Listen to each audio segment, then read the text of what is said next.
मान लेते हैं कि उसमें असमानता नहीं है, मान लेते हैं, हालांकि है नहीं। और दूसरा शूद्र गंवार ढोल पसनारी ये सब ताड़न के अधिकारी है ही है। दूसरा है नाई कुहार लोहार, ये सब क्या सब चीज़ें लिखा है रामचरितमानस में। तो ये लोग किसी दूसरे दृष्टि से व्याख्यान करने की कोशिश करते हैं। यही तो कह रहे हैं ना सारे पंडित की आप लोग गलत अर्थ निकाल रहे हैं। तो गलत अर्थ निकालते हैं, लेकिन जमीन पर क्या है, फिर एक बिरादरी का ही क्यों पुजारी होता है। मान लेते हैं हम उसको नहीं, यहाँ तक ये दोषी देते कि मुगलों ने जाति व्यवस्था करी। अरे बुद्ध की क्रांति ही पूरी जाति व्यवस्था के खिलाफ थी 2500 वर्ष पहले, और सब रिकॉर्डेड हिस्ट्री है बुद्धा के पीरियड को जैसे। तो जबरदस्ती मुसलमानों के मत्थे पर कभी मरना, कभी कहते हैं कि अर्थ सही नहीं हो रहा है, लेकिन आज के व्यवहार में ये मैला ढोने का काम कर रहे हैं। अभी तो शहरों में फ्लश हो गया, अभी भी ड्राई लैट्रिन है, तो ड्राई लैट्रिन सिर पर इनके महिलाएं ढो रही हैं। एक बात है, जिस गाय को अपनी माँ कहते हैं, लेकिन जब मर जाती तो माँ को दाह संस्कार नहीं करते, उसमें दलित ही डंगर जिसको कहते हैं उसको ढोने का काम करता है। तो व्यवहार में क्या है, अगर मान लो हम थ्योरी में अन्याय नहीं हुआ तो व्यवहार में क्या है। सर अब मांग उठ रही है तेजी से, जितने भी धर्मशास्त्र हैं उनकी समीक्षा होनी चाहिए। समीक्षा तो होना शुरू हो गया था, लेकिन बीच में जिस तरह से अंधविश्वास में फिर से पूरे देश को ढकेल दिया गया। और मुसीबत है पिछड़ा वर्ग जिसका खिलाफ में इन्होंने अपनी पार्टी ही खड़ी करी, मंडल के खिलाफ कमंडल, अब उनका वो साथ दे रहा है। अब जैसे एक और बात है कि राम जन्मभूमि मंदिर ट्रस्ट बना, वो सरकारी ट्रस्ट है, वो सरकार नियुक्त करती है। राम जन्मभूमि मंदिर की लड़ाई तो मूल रूप से बघेल, लोध, कुर्मी, यादव, पाल, गरड़िया ये सब लाठी लेके चढ़े थे, बाबरी मस्जिद भी गिराई थी, लेकिन एक भी उसमें मेंबर नहीं है, ट्रस्ट में। हाँ, ट्रस्ट में मेंबर नहीं है।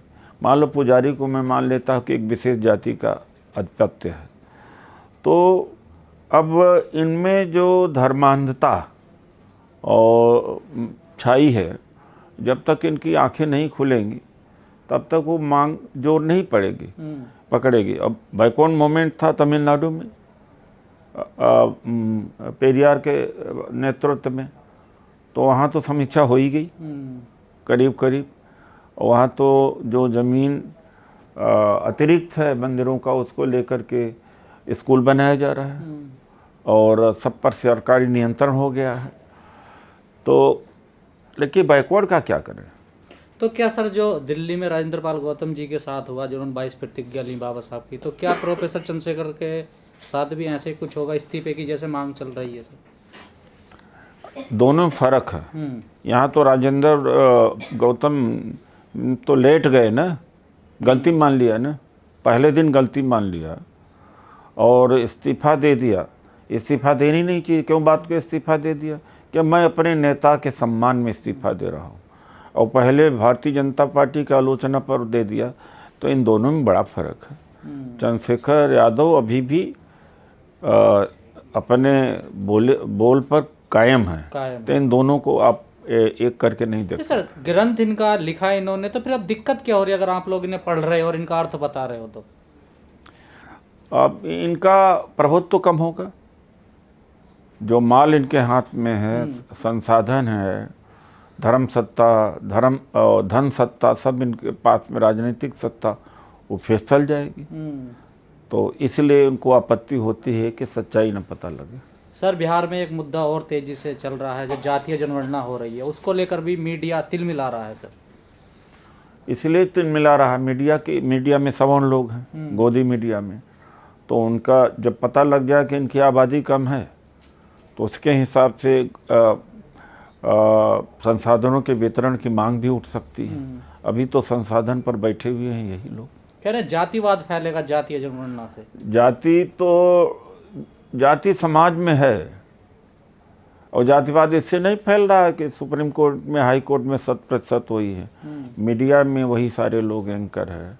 इस देश के कॉर्पोरेट घराने उन्हीं के पास है। और इंस्टीट्यूशन वाइज सारे वाइस चांसलर, सारे प्रोफेसर वही है, तो जातिवाद उससे फैलता है, असमानता से फैलता है। क्या सर इन लोगों को डर है क्या कि बिहार से एक चिंगारी उठी है जो पूरे देश में फैलेगी, अब हर कोई मांग करेगा जातीय जनगणना की? बिल्कुल भयभीत हैं कि नंगे हो जाएंगे, डरे पड़े हुए हैं। तो सर चंद्रशेखर जी के बयान के साथ हैं आप, उनका समर्थन कर रहे हैं? उनके बयान को गलत रूप से प्रस्तुत किया जा रहा है। उन्होंने कहा तीनों चीजें बांटती हैं समाज को, तीनों मनुस्मृति बांटती है, बाबा साहब ने जलाया। बाबा साहब हिंदू धर्म क्यों छोड़े?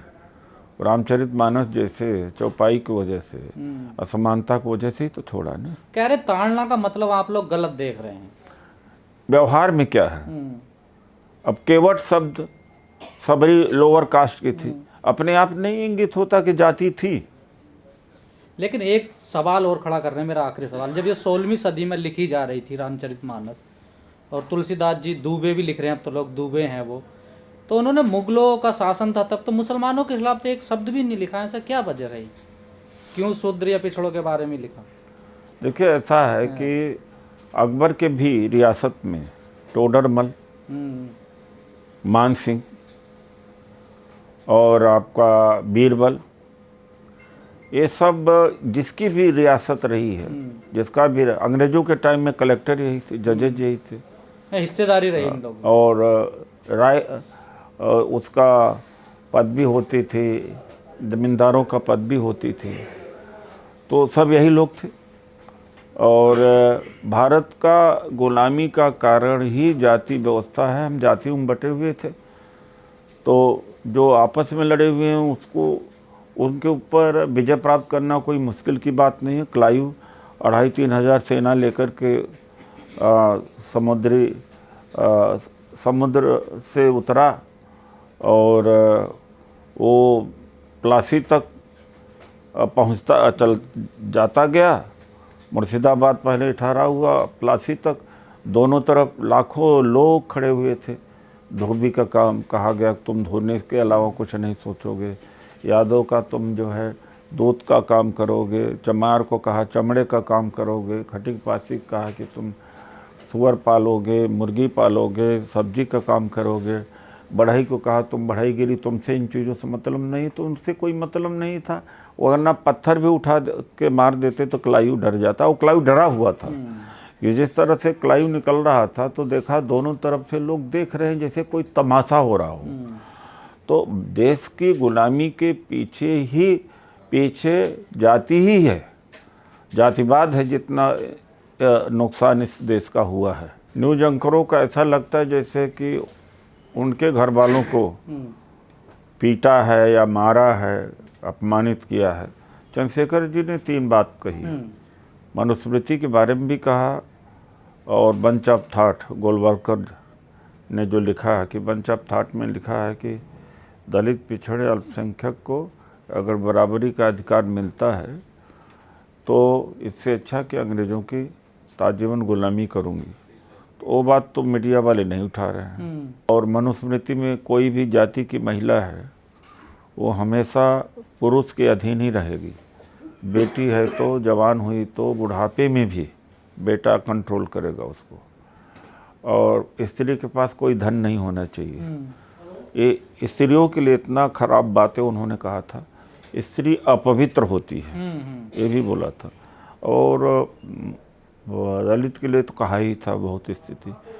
अब चंद्रशेखर का जो बयान है वो किस तरह से मरोड़ करके पेश किया जाए। उन्होंने कहा कि रामचरितमानस का एक हिस्सा, अब जैसे पूजो विप्र सकल गुणहीना, शूद्र न पूजो प्रबंध प्रवीणा, तो मतलब इसमें केवल चाहे वो सिख हो, चाहे जैनी हो, चाहे पंजाबी हो या कोई और हो, उनमें अकल हो ही नहीं सकती। अकल एक ही बिरादरी में हो सकती। ये बात नहीं, मतलब दलित कितना भी ज्ञानी हो पूजनीय नहीं हो सकता। नहीं तो क्या यह नहीं लिखा है? अब इसका व्याख्यान अपने तरीके से करने की कोशिश करते हैं। अच्छा, उसको भी मान लूँ तो रोज़ाना ऐसा होता है कि कहीं न कहीं जरूर घटना घटती है, मंदिर प्रवेश पर मारपीट होता है। अभी नरसों की बात है कि उत्तरकाशी में दलित बच्चा मंदिर में जाना चाहा, उसको पूरा रात मारा। मारा। तो ऐसा कहीं न कहीं घटना होती है।